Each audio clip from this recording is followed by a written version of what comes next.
In question 2, we're asked to describe with the aid of a suitably labelled diagram how an experiment to find the efficiency of an electric motor can be safely conducted and how we can analyse the data. Well, efficiency is equal to useful energy output over total energy input.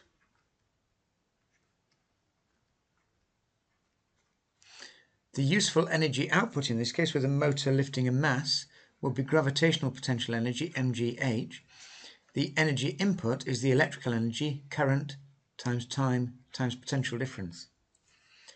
We can rearrange this to give ITV, the energy, is equal to GH over efficiency times the mass.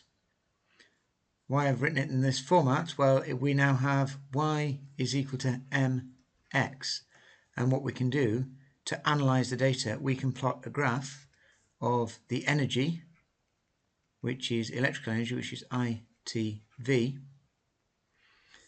against a mass that will vary. We should get a straight line through the origin, and the gradient of that line would be GH over efficiency. So then the efficiency is equal to GH over the gradient. We'd need to have a circuit which would have a power supply. I'll do my battery down here. We'd need to have an ammeter in there to measure the current. We'd need our motor that we're investigating, and we'd need some means of varying the power supply. So we could have a variable resistor. We'd also need a voltmeter across the motor. Okay. As far as the diagram of the apparatus goes, we'd need to have our motor, which is here. Need to label that, which would then have a wheel, something like this, and then we'd have a string going around the wheel. We'd have known mass,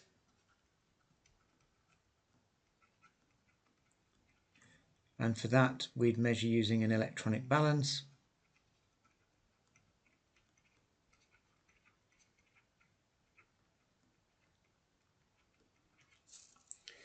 We'd measure this height here,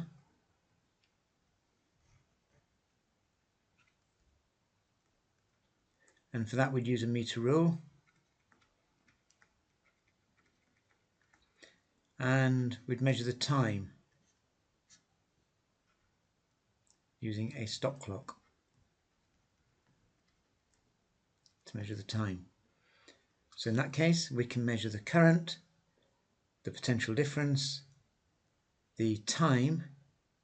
We also have the height and the mass, and we'd know the mass from an electronic balance. Okay, so we've got our main details down there. Okay, so what you'd need to do is vary the mass. We measure the mass using an electronic balance, do state that. We'd allow the motor to raise this mass over a given fixed height called h.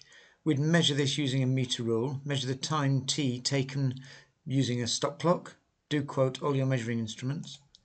We'd record the current I using an ammeter and the potential difference V using a voltmeter, and we plot a graph of energy, which is current times time times the potential difference, against mass.